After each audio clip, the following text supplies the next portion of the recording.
శ్రీ సాయినాథాయ నమః. శ్రీ సాయి సత్యచిత్రము 48వ అధ్యాయము.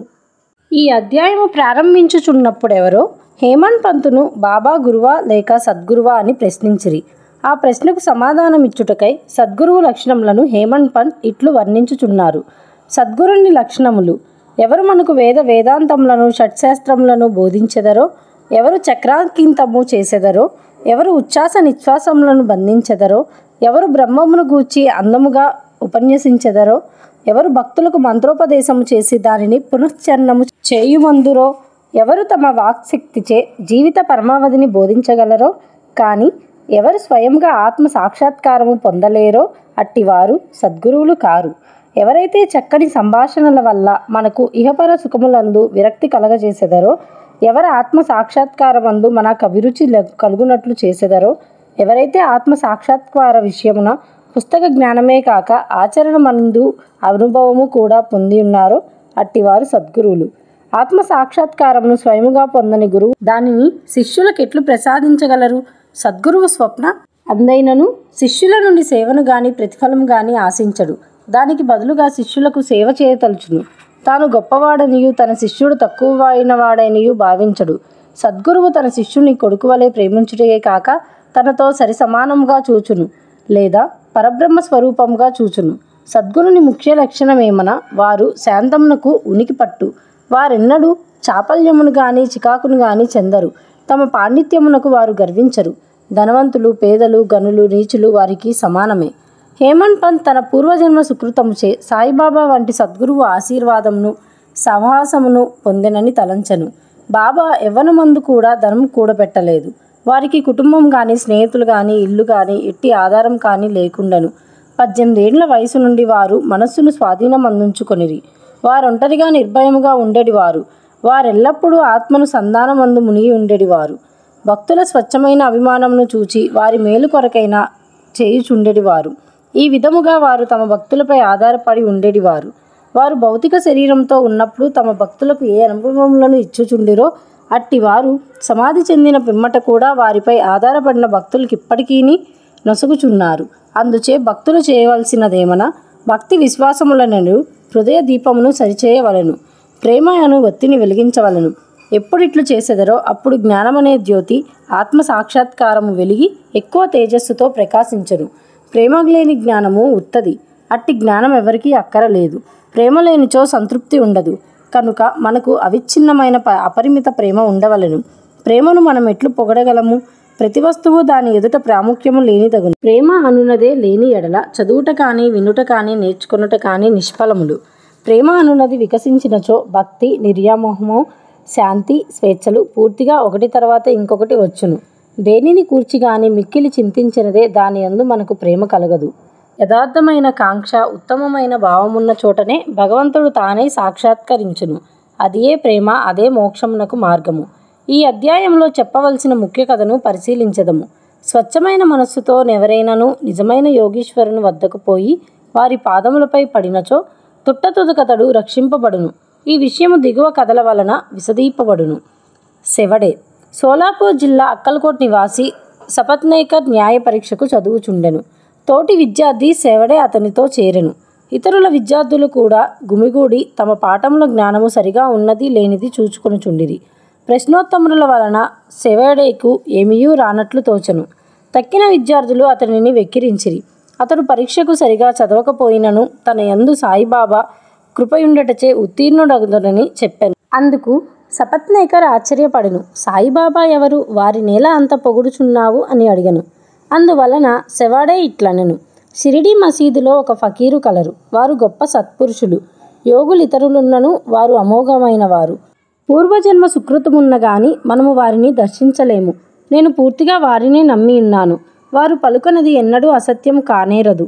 నేను పరీక్షలో తప్పక ఉత్తీర్ణుడగుదనని వారు నన్ను ఆశీర్వదించి ఉన్నారు. కనుక వారి కృపచే తప్పక చివరి పరీక్ష యందు ఉత్తీర్ణుడైలేదను అనెను.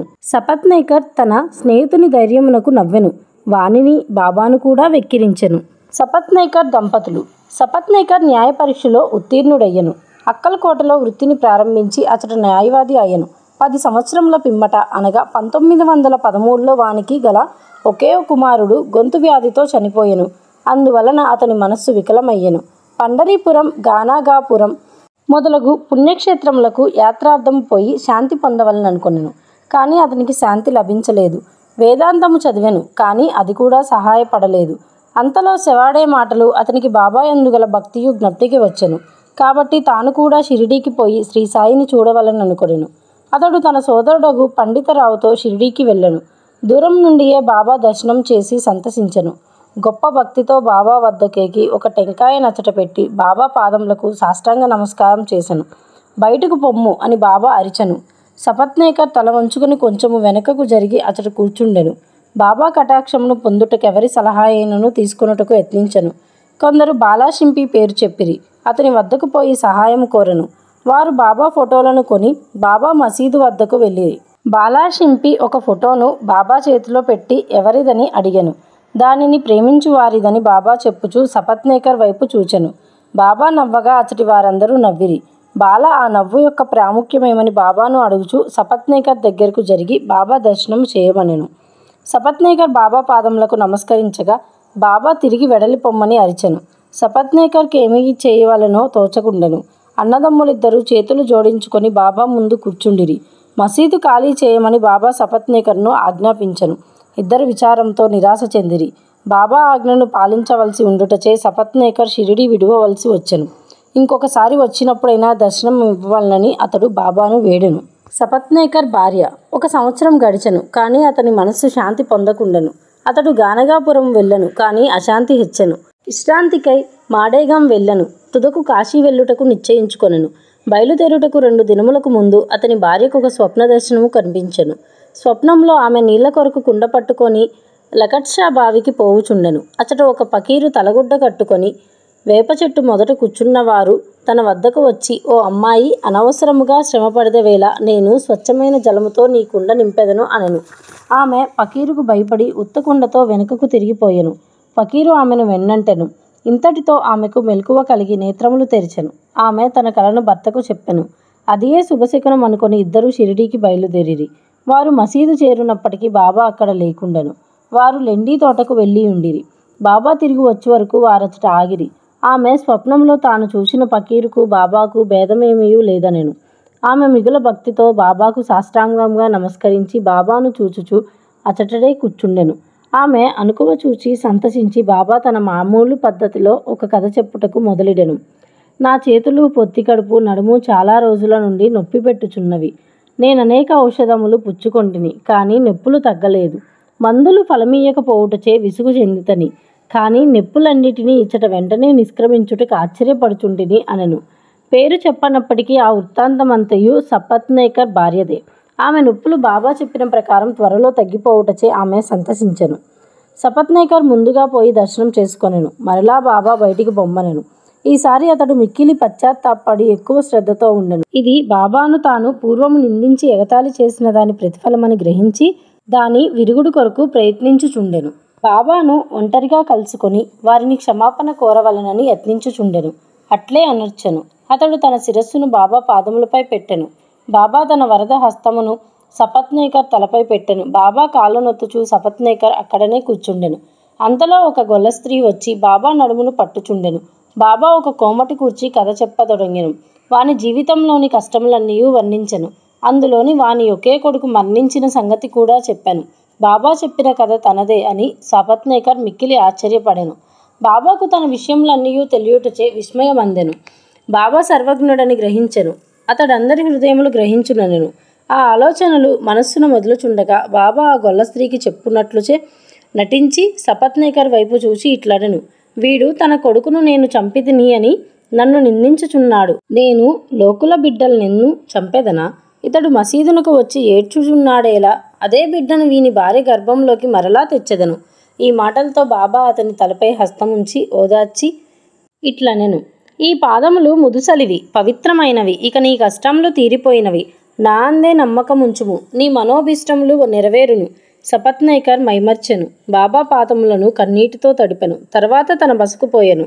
సపత్నేకర్ పూజా సామాగ్రి సమర్చుకొని నైవేద్యంతో మసీదుకు భార్యతో పోయి ప్రతిరోజు బాబాకు సమర్పించి వారి వద్ద ప్రసాదం పుచ్చుకొని చుండెడివాడు. ప్రజలు మసీదులో గుమిగూడి ఉండేటివారు. సపత్నేకర్ మాటిమాటికి నమస్కరించుచుండెను. ప్రేమ వినయములతో ఒక్కసారి నమస్కరించిన చాలునని బాబా నుడివెను. ఆనాడు రాత్రి సపత్నేకర్ బాబా చావడి ఉత్సవమును చూచెను. అందు బాబా పాండురంగని వలె ప్రకాశించెను. ఆ మరుసటి దినము ఇంటికి పోవునప్పుడు బాబాకు మొదట 1 రూపాయి దక్షిణ ఇచ్చి తిరిగి అడిగినచో 2వ రూపాయి లేదనక ఇవ్వవచ్చునని సపత్నేకర్ అనుకొనెను. మసీదుకు పోయి 1 రూపాయి దక్షిణ ఇవ్వగా బాబా ఇంకొక రూపాయి కూడా అడిగెను. బాబా వానిని ఆశీర్వదించి ఇట్లనెను, టెంకాయని తీసుకొనుము, నీ భార్య చీరకొంగులో పెట్టుము, హాయిగా పొమ్ము, మనస్సు నందెట్టి ఆలోచన ఉంచకుము. అతడట్లే చేసెను. 1 సంవత్సరంలో కొడుకు పుట్టెను. 8 మాసముల శిశువుతో భార్యాభర్తలు షిరిడీకి వచ్చి ఆ శిశువును బాబా పాదములపై పెట్టి ఇట్లు ప్రార్థించిరి, ఓ సాయి, నీ బాకీ నెట్లో తీర్చుకొనగలమో మాకు తోచుకున్నది కనుక మీకు సాష్టాంగ నమస్కారము చేయుచుంటిమి. నిస్సహాయములగుటచే మమ్ము ఉద్ధరించవలసినది. ఇక మీదట మేము మీ పాదములనే ఆశ్రయించెదము గాక. అనేక ఆలోచనలు సంగతులు స్వప్నావస్థలోను జాగ్రత్తావస్థలోను మమ్ముల బాధించును. మా మనస్సులను నీ భజన వైపు మరల్చి మమ్ము రక్షింపుము. ఆ దంపతులు తమ కుమారునకు మురళీధర్ అని పేరు పెట్టిరి. తర్వాత భాస్కర్, దినకర్ అను 2 జన్మించిరి. బాబా మాటలు వృధా పోవని సపత్నేకర్ దంపతులు గ్రహించిరి. అవి అక్షరాలా జరుగునని కూడా నమ్మిరి. 48వ అధ్యాయము సంపూర్ణము. సద్గురు శ్రీ సాయినాథార్పణమస్తు.